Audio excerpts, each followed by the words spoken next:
What's up, you guys? Sean Ross Sapp. It is April 12th, 2021. It is the Raw after Mania, I guess.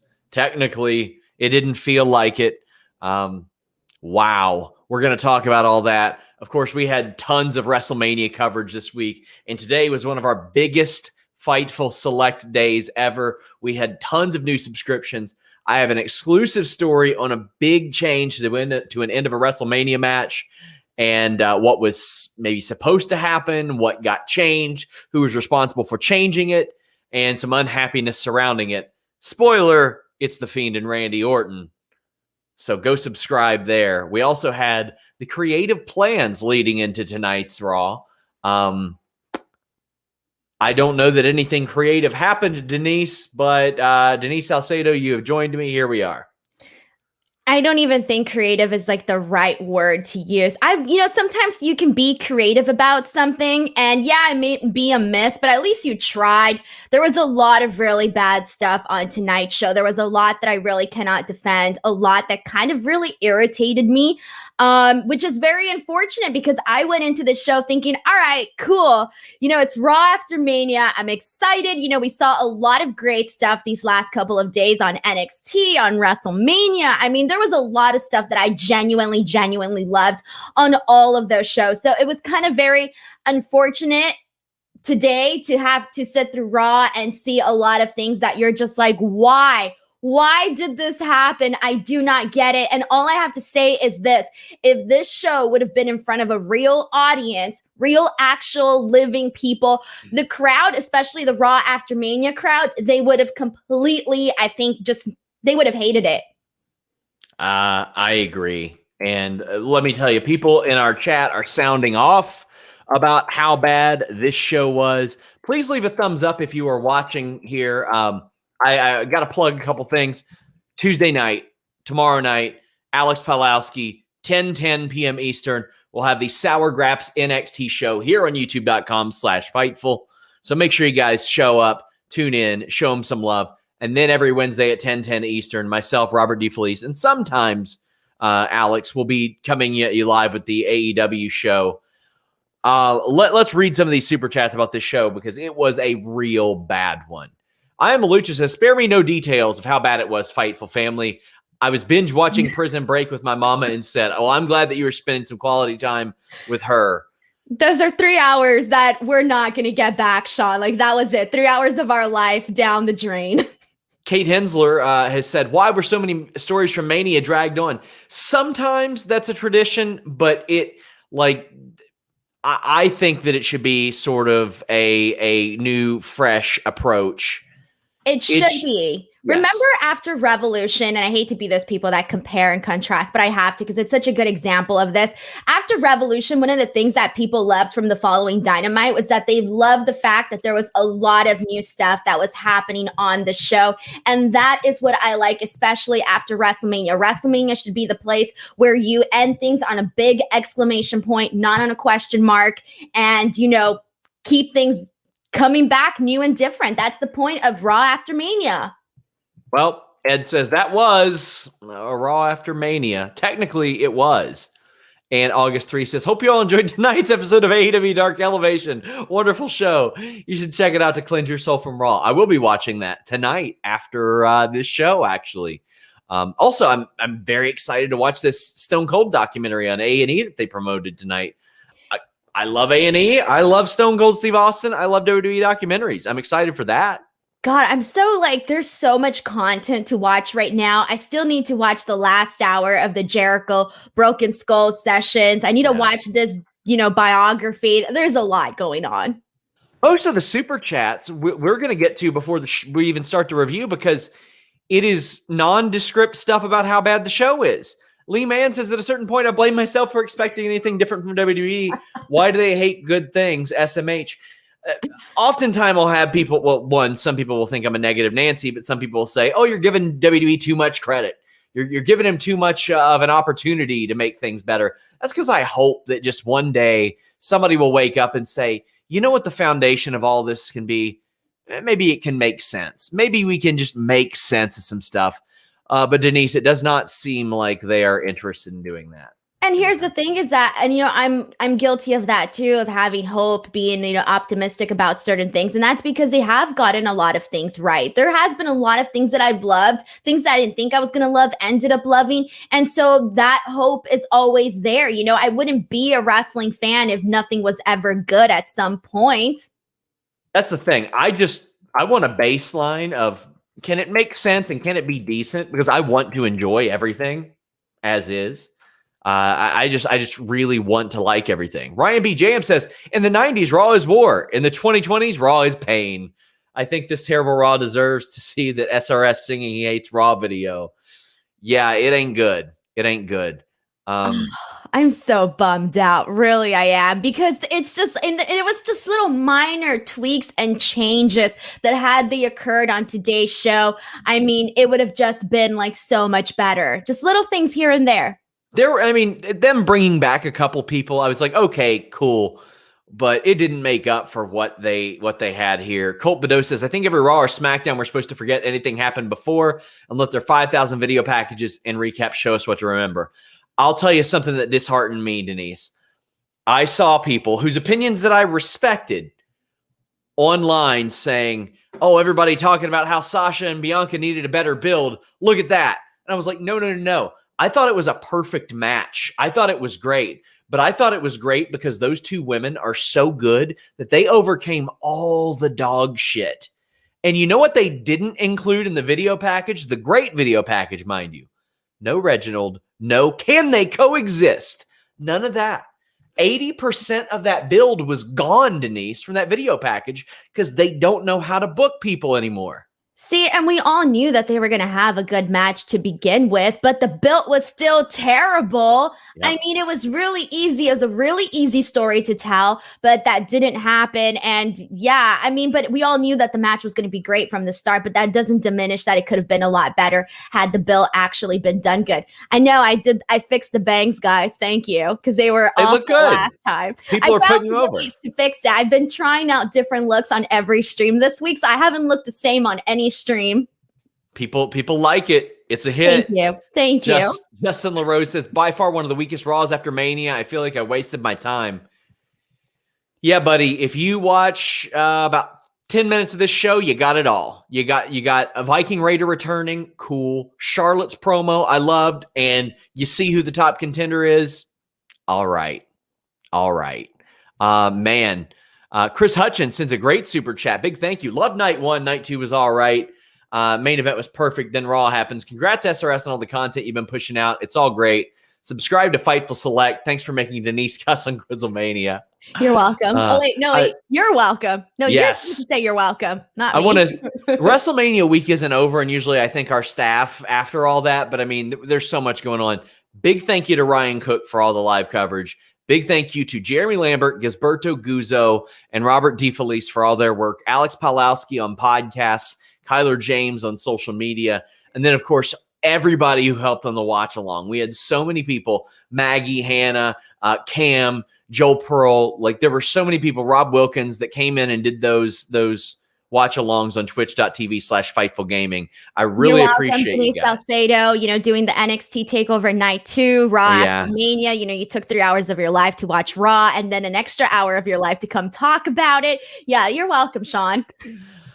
Oh, man. Nathan Manley says the show sucked, but it shouldn't have come as I can't even get it out. Shouldn't come as a surprise given everything from Raw from Mania sucked as well. Did it? I can't really. No, Mania didn't suck. I mean, from Raw, and nothing does really stand out from Raw to me. Omos was the highlight, probably.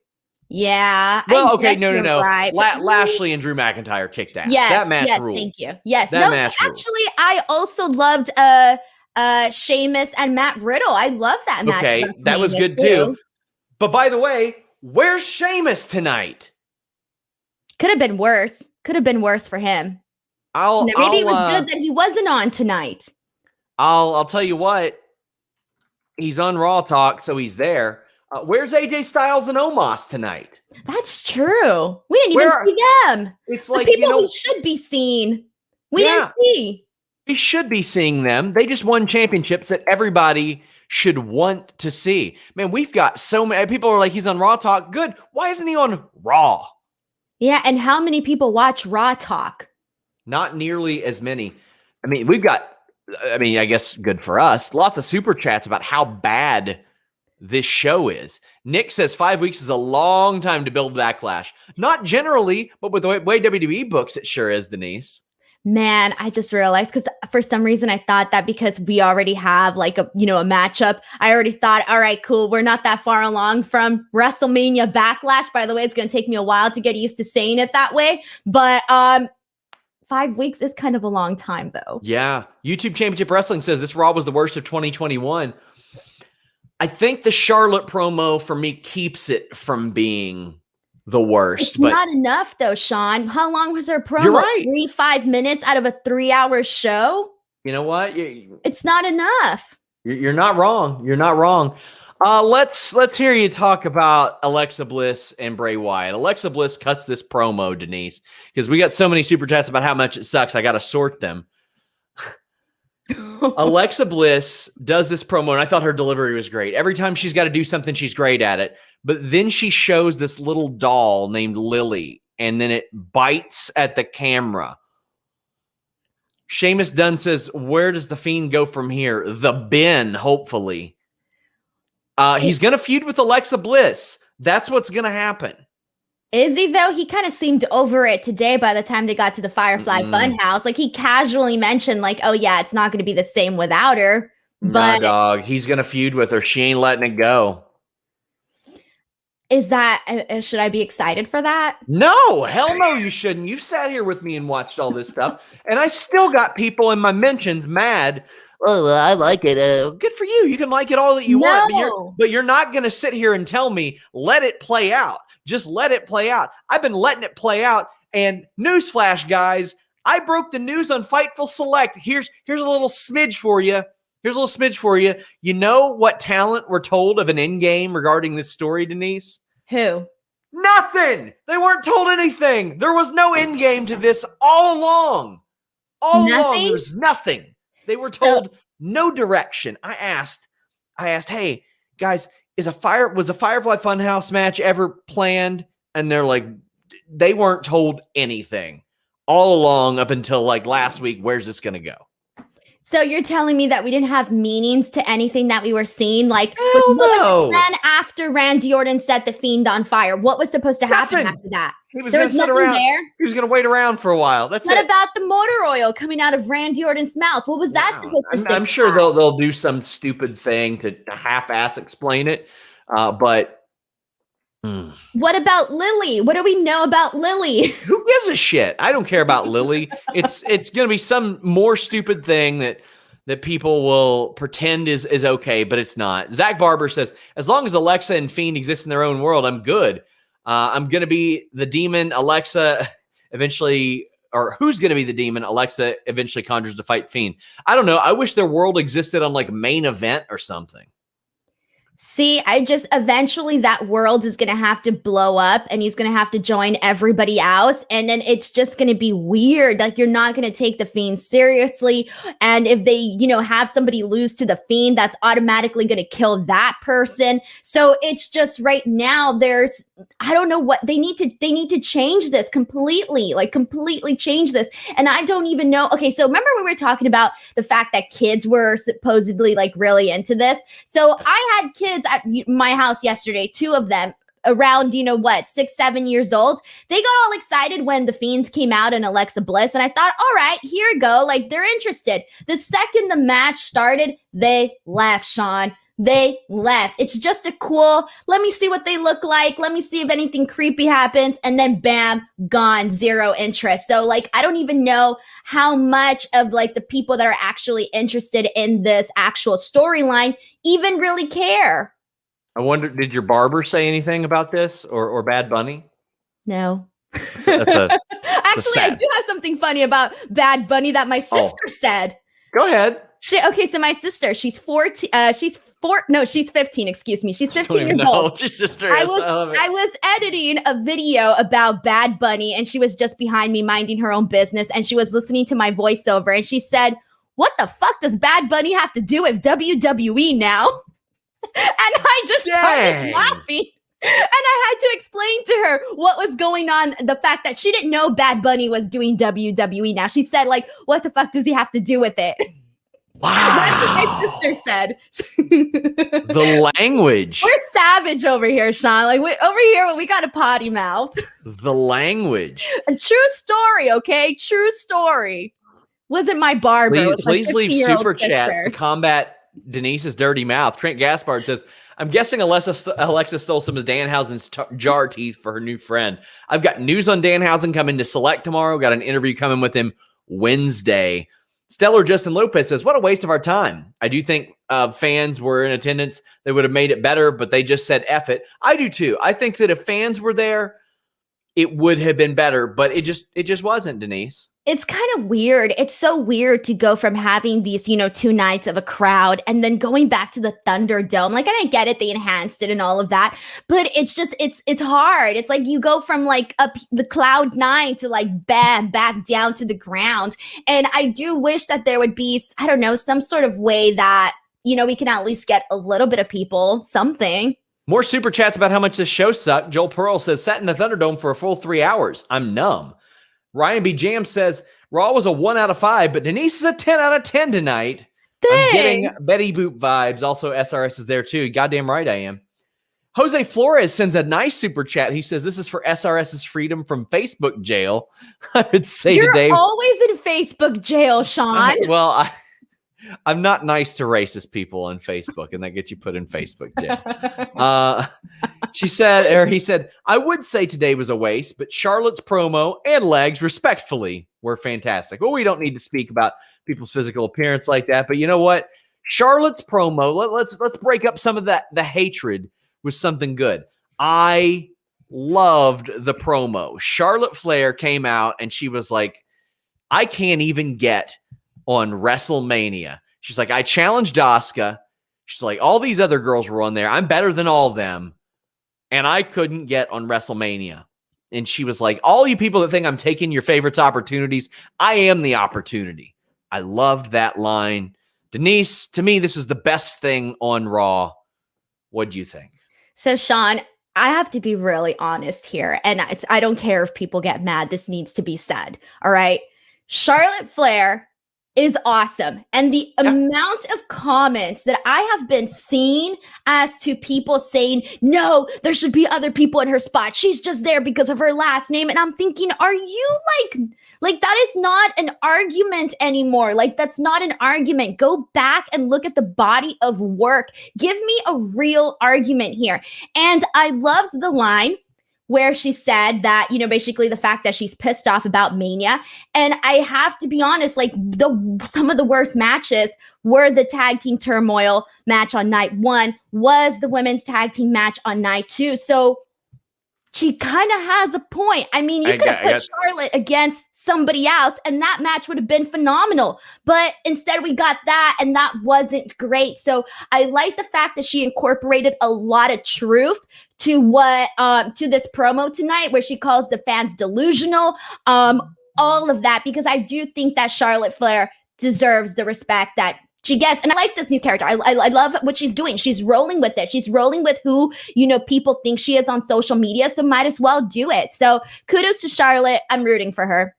And I got some exclusive news coming to FightfulSelect.com this week about why that tag team turmoil match was on the show.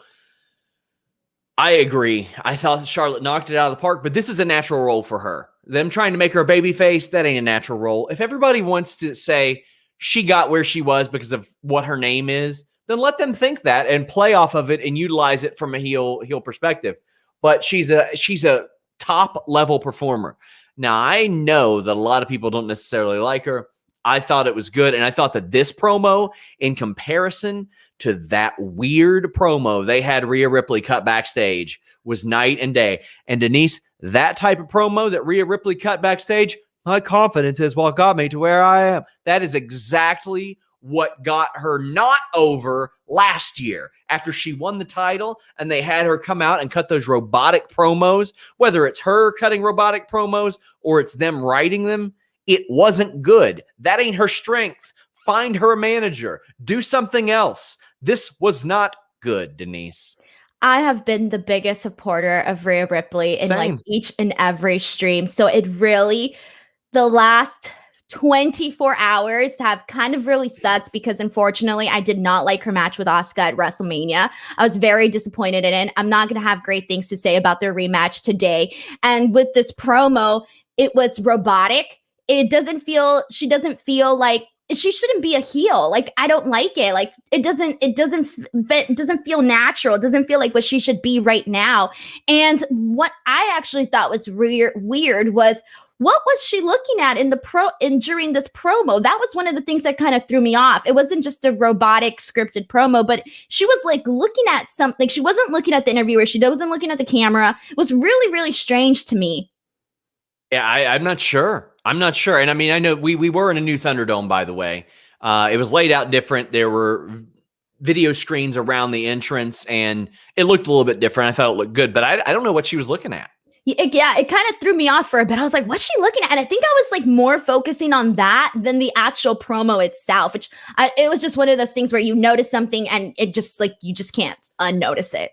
Yeah, that was unusual. And then we got the rematch, Asuka and Rhea Ripley. Now, early on, I was like, all right, this is better than their match last night. And then as soon as I tweeted that, it was like blown spot, blown spot, blown spot. One of the more egregious blown spots was, I think Asuka went for a crucifix bomb. Now, crucifix bomb means two things today. It means a razor's edge, crucifix power bomb, or it's like you're doing a crucifix pin, but you slam the person down.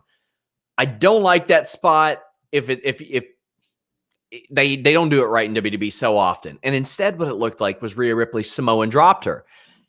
And Rhea sold it, and Asuka went for the pin. It looked so bad, and it went downhill from there. It was so bad.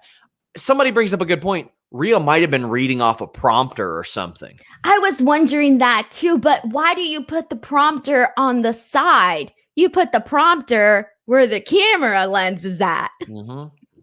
So I don't know. So Daniel R says, why was Asuka Rhea rematch tonight? That's a money match. Buddy, not after the two matches that I've seen them have. It's not. That's a don't do it again match. And that's crazy to me. And you want to know why? Because both in their own right are great, phenomenal workers. Okay. But I just think that they don't have chemistry. That's the only thing that I can think of here, because there's no flow to their matches. This was one of the matches I was most looking forward to. I mean, when this match was announced, I threw a big old party about it. You know, I made such a big deal about it. And I could not believe that, you know, come WrestleMania, I was just sitting there flat face, not really actually reacting to anything that was happening. And it wasn't the match that we expected. And unfortunately, today, the rematch just wasn't any better. So I just think that either they just don't have any chemistry together, or that's all I can think of there. Two great workers, they just don't mix. And Charlotte interfered, so maybe we're getting a triple threat. But I just look at that and I'm like, y'all could have done that triple threat at Mania and it would have had even more buzz to it. But I mean, maybe they wanted to stretch it out, so to speak. I just thought this was not good. Jamie Miles says the new fresh Charlotte will be stale in 6 weeks or less. And that promo was meh. Her missing Mania made Bianca and Rhea moments possible. No, it had nothing to do with the Bianca moment. And it made the Rhea moment possible, but they could have done it with her as well. And I thought the promo was really good. I mean, if you don't like Charlotte, that's on you. But I mean, compared to the other promos on this show, I thought it was really good. And Nerd Guru says, I hate the new champion looking weak just to get Charlotte over. That is stupid. And they made Rhea look weak again. For Rhea is already overshadowed. Buddy, that in-ring work the last two nights made Rhea not look strong. That's what made Rhea not look strong. I hate to say it. People were going to blame it on Charlotte. I was just waiting for that. I was like, I know for a fact people are going to blame it on Charlotte. And again, I'm the biggest Rhea Ripley fan, but unfortunately, it's just not clicking. I don't know. It's just not clicking. Yeah, I love Rhea Ripley. I love her presentation. I like how she portrays it. But these last two nights, that's been it. Evan Wright says, let it play out means don't like it, don't watch. Kyrick says, Wednesday, will it be and still or and new on Quizzlemania? Usually I'm good for about one title defense. I'd say I'll probably lose. Mark asks what a potential end game to the Alexa Fiend feud is now that Alexa can summon something to battle Fiend. Will we get even more wizardry? Do you think she's going to summon Ryan Cabrera to beat the shit out of Bray Wyatt? Jesus, Ryan Cabrera. I only know one song of his, actually. It was like his big hit song. On the Way Down? On the Way Down, I saw you, something Yep, save me from myself. Yeah, that's the only song I know. So I don't know much about Ryan Cabrera. That's the one. What's the end game? They don't know what the end game is. They didn't know what the end game is. They do this stuff and they're like, cool character. He's really inventive. Alexa can deliver a line, and then it's crap. Hey, guys, please leave a thumbs up on this video. We've got 1,100 of you guys watching right now, but we need some more thumbs up. Really appreciate it. Colt Badeau says, after these last few weeks, when will WWE stop being a top destination for up-and-comers? Because I see no upside besides the name WWE. A lot of these wrestlers have perpetual hope, Denise. They think that and hope that maybe they can make the difference. So I don't think it'll change anytime soon. Look, I can't completely just say that because I feel like we're seeing two different things. You know, we see something on Raw and SmackDown is not necessarily what we're seeing on NXT. And I feel like there's a lot of people on NXT that are given, a proper opportunity. So I can't completely agree with the entire statement, but because I do think that there is a lot of good stuff, especially on NXT. We had a super chat where the Hebkin says, I love Charlotte, but I hate WWE books their women's division so poorly. They always need Charlotte or the other horsewomen. That's their fault. We have seen Carmella deliver in a supporting role. We've seen Naomi step in and do good. We've seen Alexa Bliss step in and do good. We've seen Asuka, what she can do. And they rely on what they rely on. Now, Rhea winning and Bianca winning does give me some hope that this is going to be a little bit different. Rob Reed says double F-bomb Denise. And Ricardo Holt donates to the swear jar. But the Bean Kicked In wants to know where those earrings are from, Denise. Oh, one of them is from my Shawn Michaels costume. And the other one I got as a gift. So I love it. I call this my Rhea Ripley look. Because look, it's got like the little skull there. And then this is the one that I used for the Shawn Michaels costume.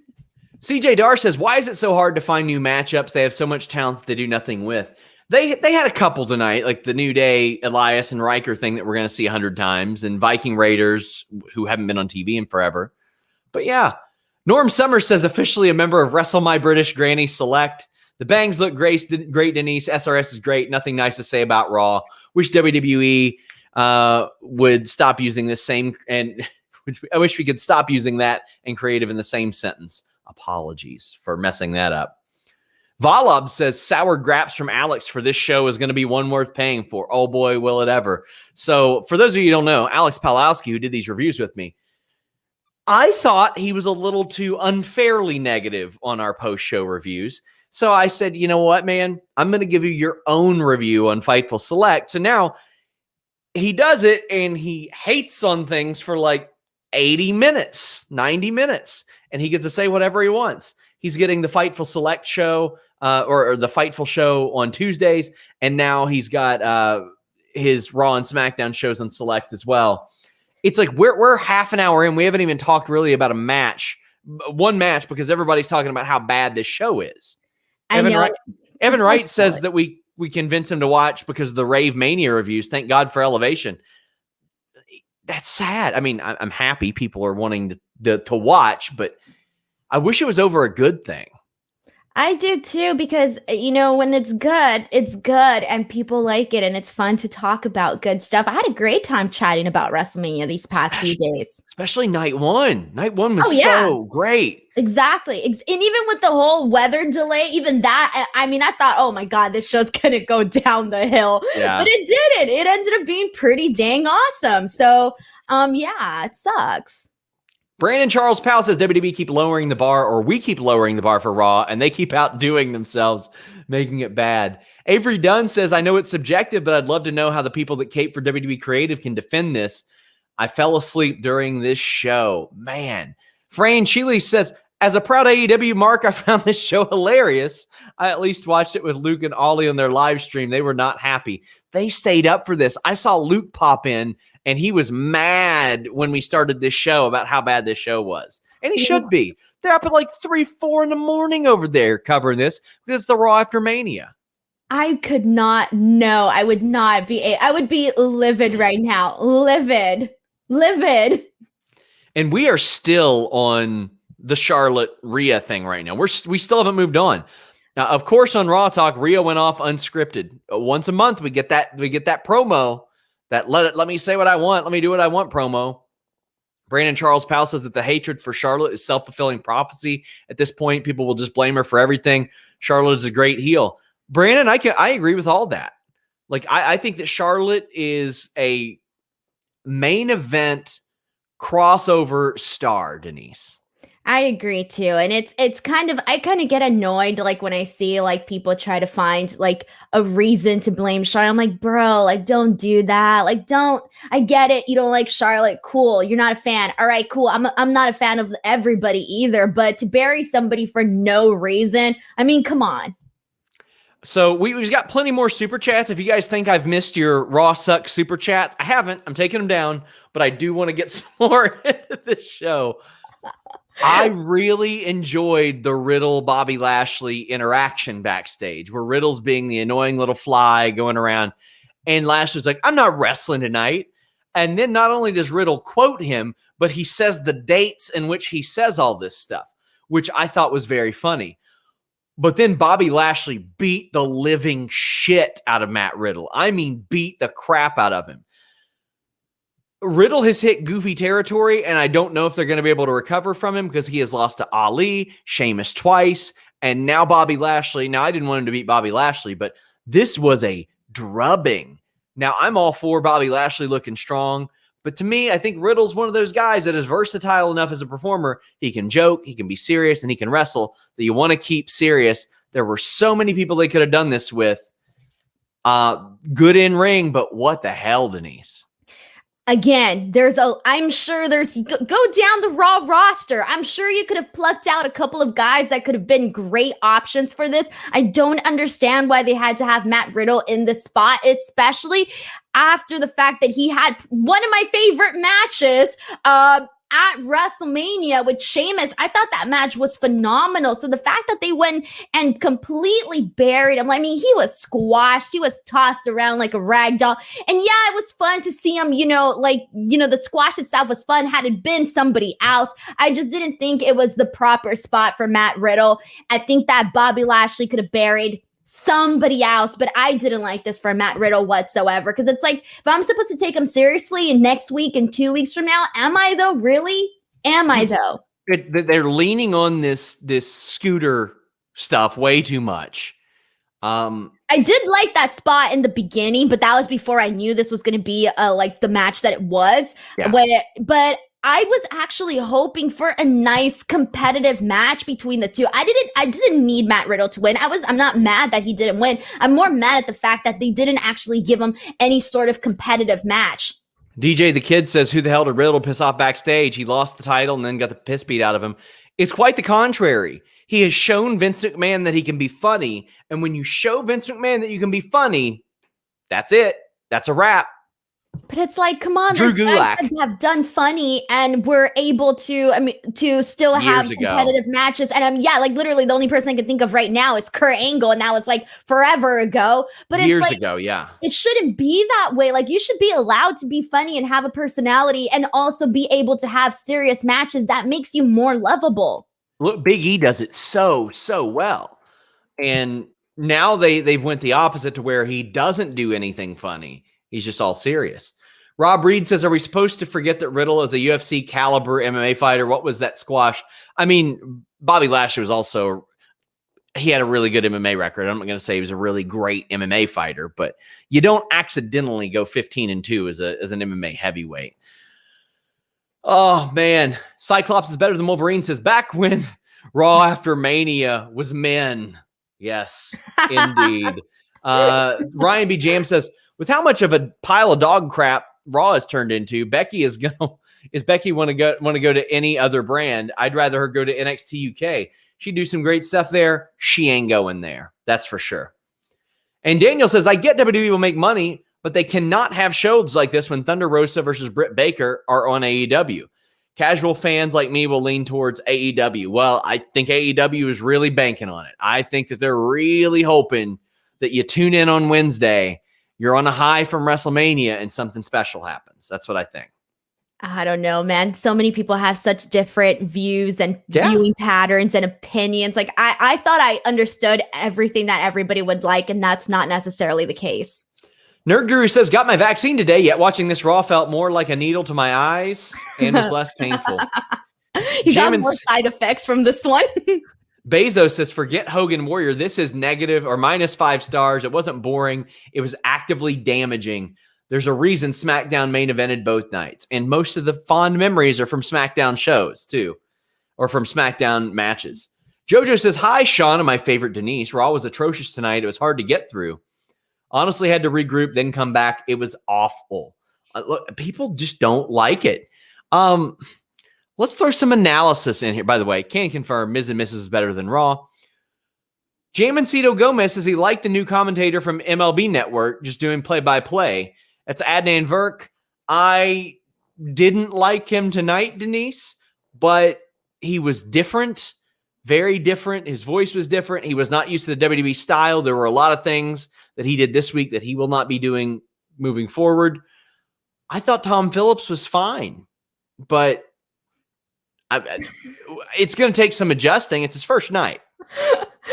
Yeah, obviously it's his first night, so we all know that. It's just, I think based on what I know about him, I don't know that his product knowledge is that strong. And obviously he did make a lot of those mistakes that it showed that I don't know how continuously he's actually been watching the product. And it kind of showed at some points. And he wasn't horrible. He wasn't horrible, but nothing special. He asks a lot of very obvious questions. A lot of obvious questions. And I don't think that was, I don't think that that's the way to go. Nitin Titus says Charlotte to feud with Rhea. Hope Ric Flair comes back and courts Rhea like he did with Lacey. So we can conclude that storyline. No, I'm good. By the way, guys, I will remind you, if you think that I missed your super chat, do not say, did you miss my super chat? Just send it again with stars next to it. We've got mods that will make sure that we see it. And Les Mann says, the problem isn't Charlotte. It's WWE and Vince who is ADD and gets bored with the people who are not the 5 toys he likes to keep playing with. Old and outdated and out of touch, unfortunately. Yeah, I don't think that Vince should be heading up that end of things anymore. I think that Vince, as a creative mind, I think he'd best be served as a consultant right now. And it's sad. That's sad, yeah. It's very sad. It really is. Sexy Pheasant said, what with all the heels? Raw, SmackDown, NXT UK have 16 belts. Only 2 are held by baby faces. Because they don't know how to book baby faces anymore, Denise. Dang, I was like, who's the second one? I'm only thinking of Bianca at the moment. Yeah.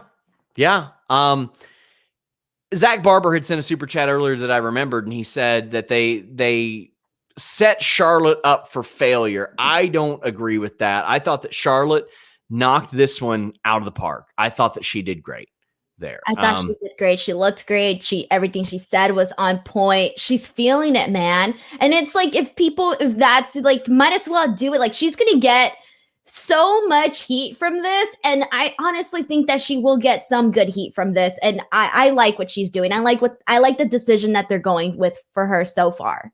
Rob Reed says, at least he didn't go the Art Donovan route. How much does that guy weigh? Well, Adnan Virk is much better than Art Donovan ever dreamed of being. Ricardo says, just to change it up a little bit, thoughts on Austin and Jericho. I loved it. I'm only a half an hour in. I've got to catch up. 1 hour in.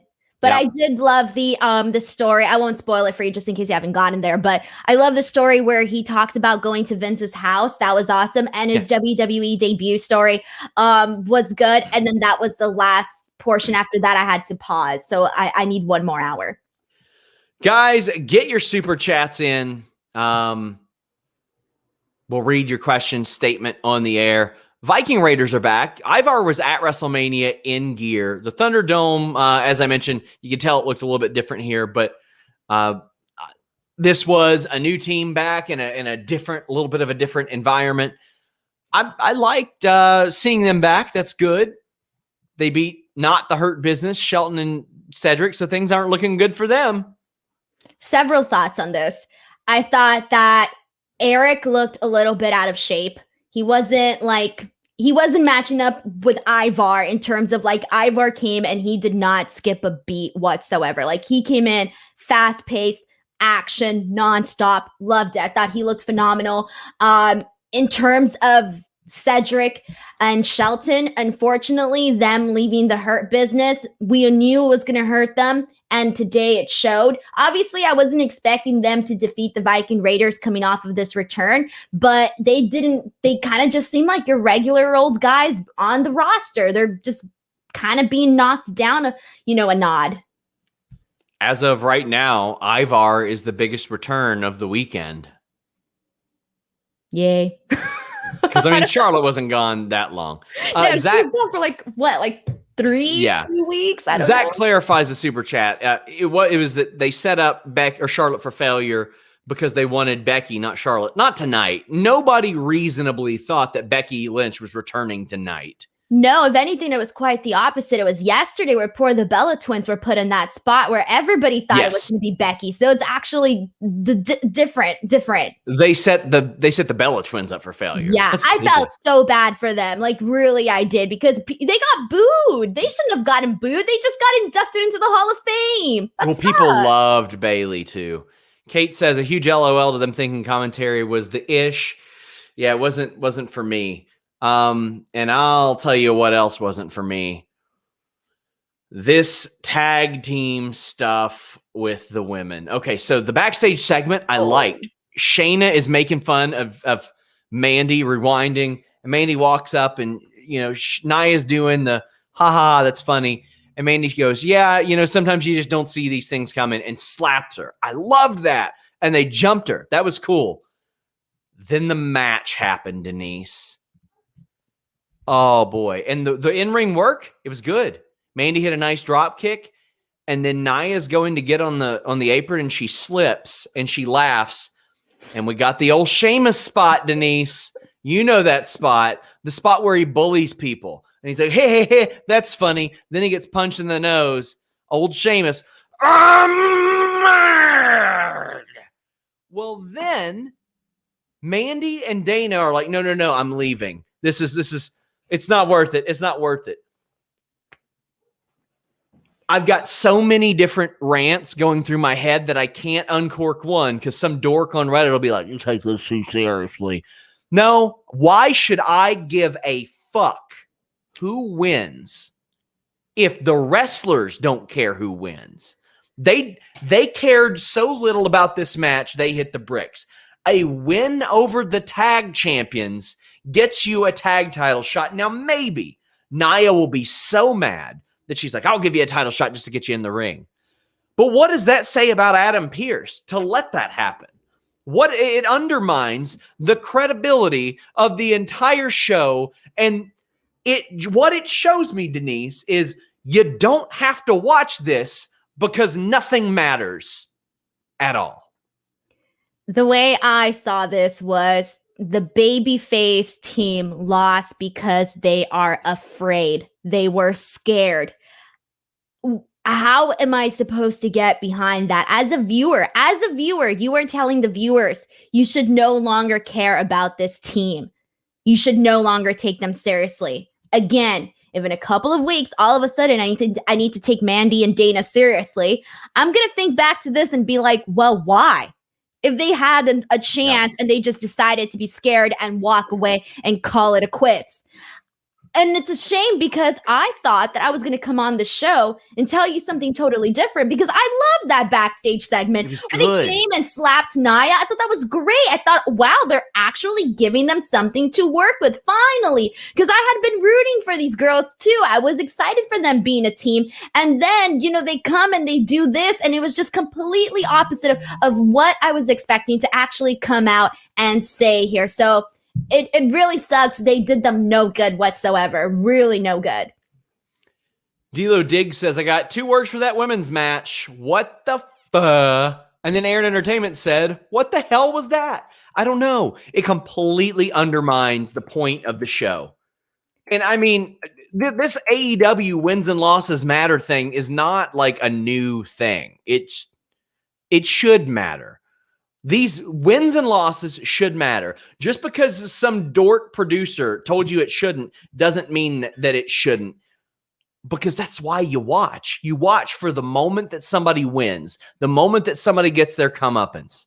Jojo says, can they split Shayna from Nia? What's Vince's obsession with Nia? Sorry, she's not good at all. Denise, did you see the sales Taylor generated with her re-recording? She's amazing.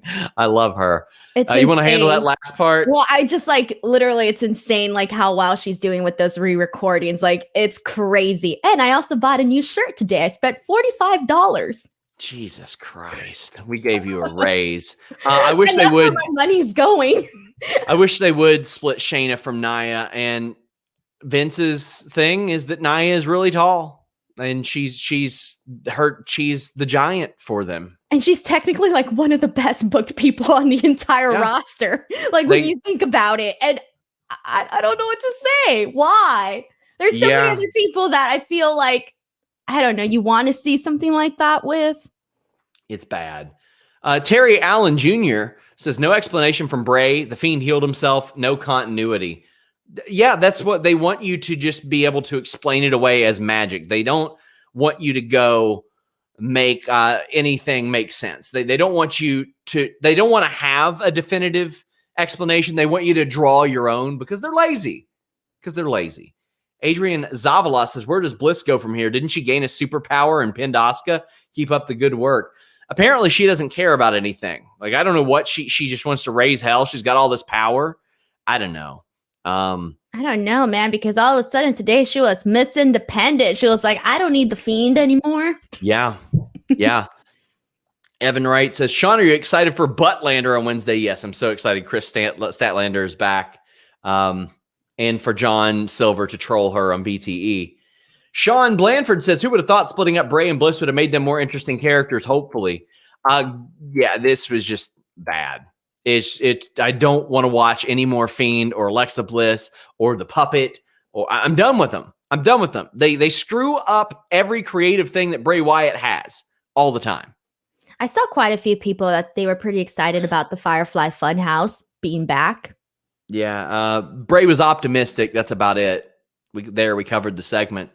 Jamie Miles says, speaking of wins and losses, did you all miss Charlotte's win-loss record of non-four horsewomen on TV? Somebody mentioned that the last time she was pinned clean by somebody who wasn't a four horsewoman was 2017. I mean, she should be protected. That shouldn't be a bad thing that somebody's protected. It should be a very good thing that somebody's protected. I don't have a problem with it. Ricardo says, TBH didn't finish the show. Just watch the splash for this show for the last 10 minutes. Well, we do got to cover the rest of this show. There's still one thing that we haven't even ranted about that was by far the worst thing on the show. Yeah. Well, let's talk about something that wasn't that bad. New Day beat Elias and Jackson Riker. Elias tries to play the guitar, but New Day interrupt and make fun of him for getting beaten up by Braun Strowman. But then Elias is like, hey, y'all got beat up by Omos. They have a match. It was solid. Got no problem with Elias and Jackson Riker being used this way. And I'm all for New Day getting the win here. I didn't hate this match. It was perfectly fine. I mean, if you're going to use them this way with Elias and Jackson Riker, you might as well have it be this way. So perfectly fine. There was nothing. I mean, considering that I've hated literally everything else that they've done with Elias and Jackson Riker, this is probably the first time I didn't hate it. No AJ, no Omos on the show. That's weird. Don't know why. Don't know why at all. Yeah, that is weird. Sexy Peasant says MSK are the other babyface champs. Thanks. See, and it shouldn't take me that long to even realize that. I watch all the shows. Evan Wright says, let Bray go and give me a Bray Abaddon duo. Well, he can't use Bray Wyatt. He can't use The Fiend. He can't use the Wyatt family. He can't use any of that. When he leaves, he is a rotunda. That's who he is. And that's why people say, oh, well, why won't he leave? Unless he's got some masterful creative thing in like in the chamber, what's he going to do? It ain't going to be like his sterling in-ring work that gets him there. Somebody says, what's the policy with the R word in this chat? It'll get you banned immediately. I don't play that shit. Don't use that if it's what I think it is. Dakota Ham says, I hate what they're doing with Shayna. She's so good. Since it looks like they're doing a new Hurt business, should they put Shayna in it? I would love that. She would fit really, really well. A lot of people are saying Naomi. I think that Shayna would fit really well with it. anything but Shayna and Nia continuing as a team. At this point, I will sign off on anything. Yeah. Rob Reed says that he fell asleep during the women's tag match, woke up with Orton, McIntyre, Bryan set up, and realized he didn't miss anything. No, you didn't, buddy. You sure didn't. August 3 says that the steaming pile of garbage, hot episode, only redeemable thing was that the Viking Raiders were back. And Bezos says that Eric was looking bigger and was glad that you pointed that out. Sexy Peasant says, Ember Shotzi, that makes 3 babyface champions. Yeah, I'm sorry. I know we're all over the place, guys, but the sad reality, like what we try to do is we try to group super chats for a certain segment, but people are so excited to talk about how shitty the show was that it's just... That in my opinion, it made our show shitty. Actually, shitty in a good way. Yeah. Kate says, no Omos and AJ or Sheamus, but 3 Nia segments. Did we really have 3 Nia segments? I mean, I believe it, but yeah, you're right. I just didn't count them. Yeah. Zach says, Maya Angelou said, when someone shows you who they are the first time, believe them. Time we accept WWE doesn't care about the women's tag belts, scrap them. Buddy, you can say scrap them all you want. They ain't scrapping them. They still got the 24/7 title there too.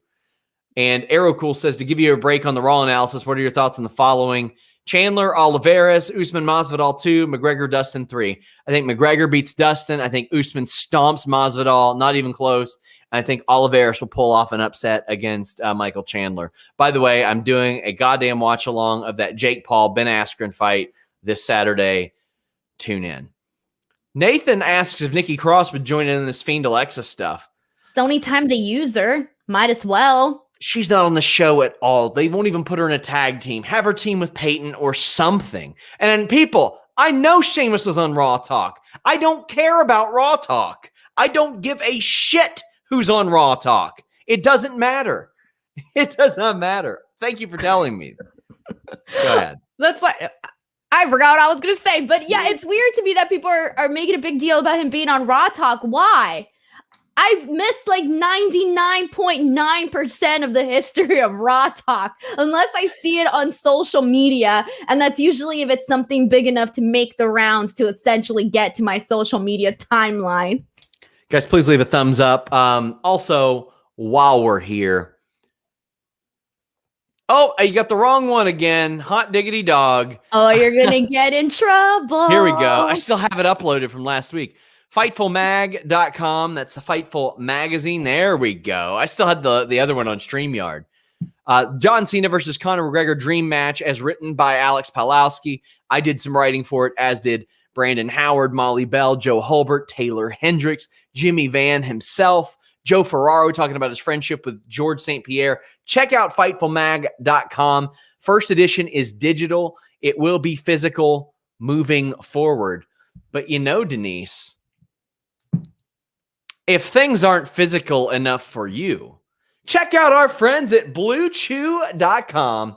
That's right. Blue Chew is a unique online service that delivers the same active ingredients as Viagra and Cialis, but in a chewable form and at a fraction of the cost. Their tablets help men achieve harder, stronger erections to battle through these arduous, exhausting times like what you may have experienced this weekend. Are you looking for a 7-hour marathon or maybe a quick 5-minute sprint? Blue Chew will make sure that your performance is up to par and make sure that your confidence is as well. And how about this?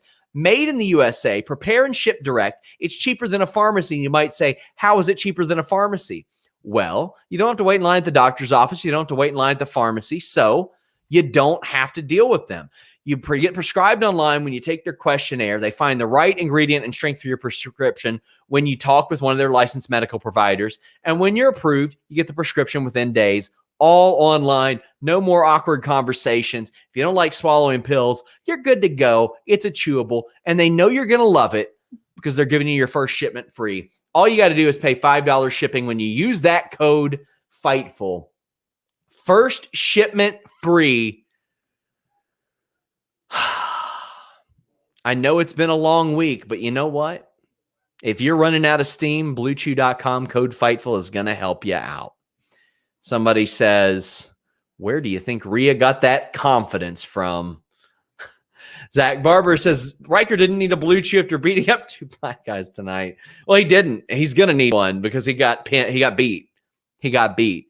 Glenn Smith says this show was so bad I ended by watching my team lose by 7 runs, and that was more enjoyable. Oh, that's terrible. I don't even know how the Reds game is going yet. I bet it ain't good. Oh, hey, they're winning. That's good. Denise, this Damian Priest thing. Oh, this one upset me.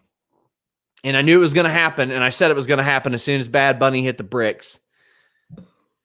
So they bring Maurice out. Maurice rules. Love Maurice. But they showed her backstage. And then when she came out, the announcers were like, wow! It's fucking Maurice! Can you believe it? She was just backstage, Denise. What the hell? Okay, sure. I hated it. The whole thing. I love Maurice. She's great. Yeah, but she is. Morrison playing the jealous best friend, I think, is pretty funny too. But then Damian Priest comes out and he's like, you know what? I'll just wrestle you both. I'll fight you both. I do like that Maurice was like, hey, you know, you can both fight him. I like that. Now, there are going to be some people that come along, Denise, and they say, well, it was 2 versus 1. Well, it doesn't matter. They cheated to win. No. Damian Priest got beat by a distraction roll-up by a guy in his underpants with his pants wrapped around his ankles. They made him look stupid. And I get it. It took 3 people to beat him. I don't care. Damian Priest should be street smart. He should be cool. And nothing is lamer than getting rolled up by a guy with his fucking underwear around his ankles. Woof, Denise. Sean, I hated this so much. I don't think I've ever been this angry about something in a very, very long time. Like, this pissed me off because you're Damian Priest. You're literally, you're telling the viewers already with this pin that we should not care about Damian Priest. Now, here's the thing, is that he just had this great WrestleMania moment. How it ended up being one of my favorite matches of WrestleMania with Bad Bunny, and you did all of that. You know, Bad Bunny came, put all this work and time and effort, and you're thinking, oh, this is great. You're pairing him up with Damian Priest. The following night, they have him lose in this match again with the Miz in his underpants. Like, this is really bad. And I had people saying like, oh, you're overreacting, this and that. And I'm like, dude, one of the main problems that we've been talking about with WWE is that they don't build new stars. All right. Why? Because you keep doing 50-50 booking with everybody. And that is what we're now starting to see with Damian Priest. If you go back and you look at people that actually got over, think about when Roman Reigns was on the rise, when he was with the Shields. He wasn't taking the pins in the tag matches whatsoever. When he was a singles guy, he wasn't eating pins on Raw whatsoever. When they were even, you remember when AJ was like literally the last couple of months was not even getting, when we thought he was getting They started to book him for a title fight or a title match. They pinned him 3 times. They booked like crap. He wasn't getting any pins. Like, he wasn't being pinned whatsoever. So we're like, oh, good. Like, we're going to get a great match from him at WrestleMania, whatever the hell that's going to be. Like, literally, when you think of all the people that ever did anything, Drew McIntyre, he wasn't being pinned for a long time. Why? Because he was about to, take off. So now you're essentially telling me that we're not taking off with Damian Priest. And it's very unfortunate because now I feel like we're going to see the same thing happen that we saw with Keith Lee, that we saw with Aleister Black, what we saw with so many other people that you can think of. And this was just not good. And it really, really, really bummed me out. And it's kind of like all that work that they did with Bad Bunny and just, making him cool and all of that stuff with Damian Priest, it all went down the drain here tonight. And everything top to bottom, I did not like anything that they did on Miz TV.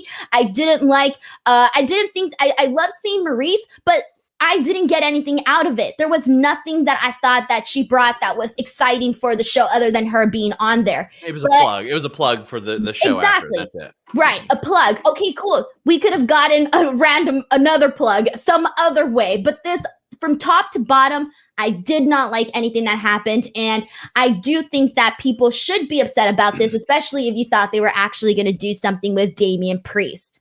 Evan Wright says that it made him irrationally angry, and there are a lot of people that aren't happy with this. Alicia Thorne says, they should have had Triple H do a vid with Priest too. You did a great job at Mania. Now it's time to go back to catering and hand him a fork. And JoJo brings up a good point. Win at WrestleMania, lose the next night. It's that momentum is gone.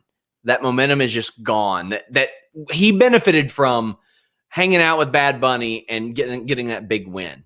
Why couldn't he be feuding with Randy Orton? Why couldn't they put him up, elevate him with somebody like Randy Orton? Heck, put him up against Sheamus. Anything. I mean, I just feel like there were so many different options that they could have gone here. It did not have to be The Miz, a guy that we've literally seen get squashed by Bobby Lashley with the way that he lost the WWE title. Like, this was not perfect timing for this whatsoever. There were different options that could have been executed here. Bezo chimes in and says, I meant to say the Damian Priest stuff was the worst. Evan chimes in, says, did this cancel out his Bad Bunny rub already? A lot of it, yeah. And Brandon Charles Powell says, I give up, you win, pinning Damian Priest. Warrior Clan, Raw should have been sponsored by Blue Chew because it was long and hard to get through. Rob Reed says, so much for that rocket that should have been strapped to Priest. Nathan says, Priest taking down Truth with a bow and arrow soon. Sad, but true. Sad but true. Kenshiro says there will be some lemmings in Twitter saying, actually, this was good heat because they're heels and you hated it, so they got heel heat. That's what they love to say, right? Oh, you got heel heat. No, I don't want to watch Miz and Morrison get pinned by Damian Priest. You want to know why? I saw it on Saturday. I already saw it. So that's not the heel heat. I saw it already. I don't think I've been this upset about anything that I've seen on Raw in a very, very long time. Like, there's things I was like, oh, that sucked. That was lame. That was dumb. No, this legit was upsetting. Like, legit, I was upset about this. Austin says, been following you all for a while now. Love the show and the work that you do. Thank you so much. He says, with Roman retaining the title, do we think that Big E will dethrone him? If Big E gets white hot, maybe. I don't think the person that is going to dethrone Roman is out there right now. I've got a bunch of main event news coming to FightfulSelect.com tomorrow about who contributed what ideas to the match, how it was originally supposed to go, who helped put it together, all that stuff. There's a lot to it, but Roman Reigns is the guy right now. He's the guy they always wanted him to be. So I don't know about that. Ryan B. Jam says, for people thinking the new guy was bad, they either neither heard of Mike Adamle or forgot about him. He could have been way worse. Yeah, but could have been worse shouldn't be the benchmark. It should be good. It should always be good. Who's to say we can't have Mike Adamle 2.0? I know. I think that Adnan Virk does have some upside, though. But MVP came out to talk about what's next.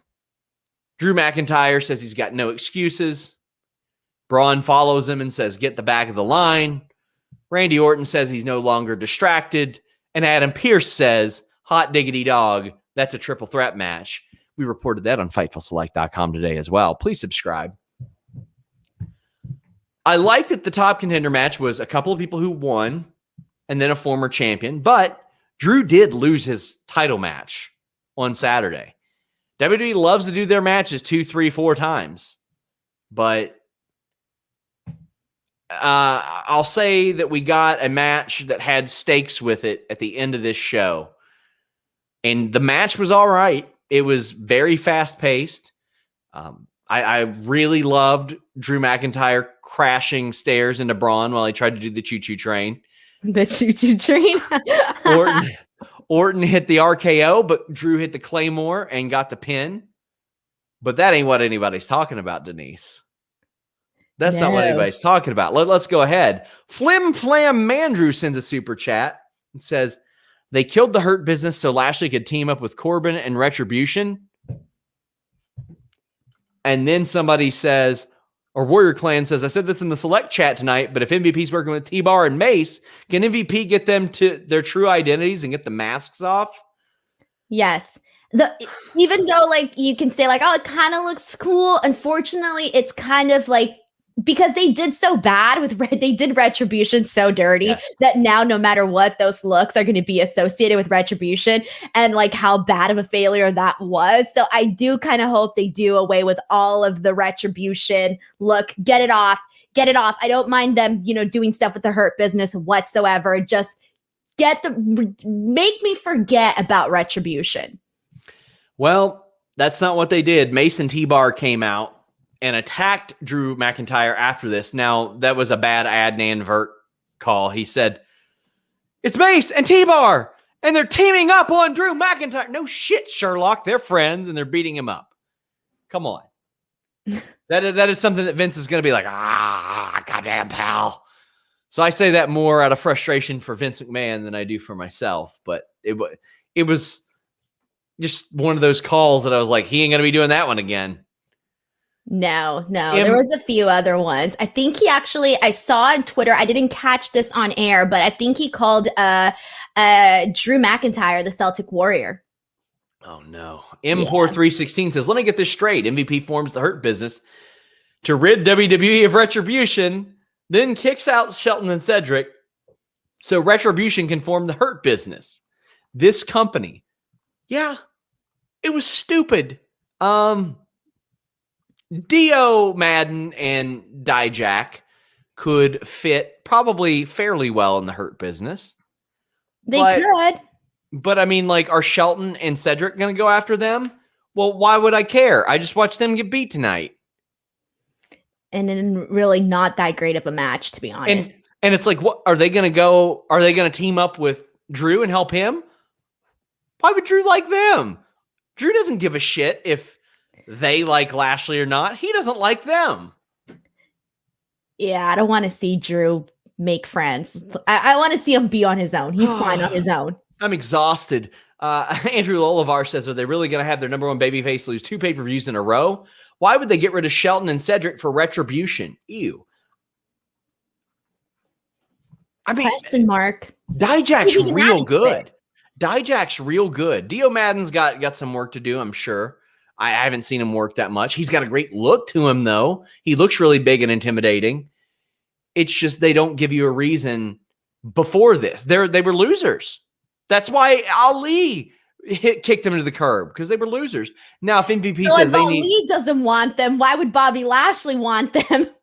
Yeah, and maybe MVP is like, I'm the one that can lead you to the promised land. And they got to explain that, though. They got to say they need some guidance, because the last we saw, it didn't work. Gutier 25 says, Drew versus Bobby again. Should have been Orton. I don't know. I don't think Orton's enough of a babyface to go against Lashley right now. I actually thought that it was the right call to have Drew. I mean, given that I didn't like the distraction at WrestleMania, I did not like that. But I think at the end of the day, out of the options, Drew was the right option.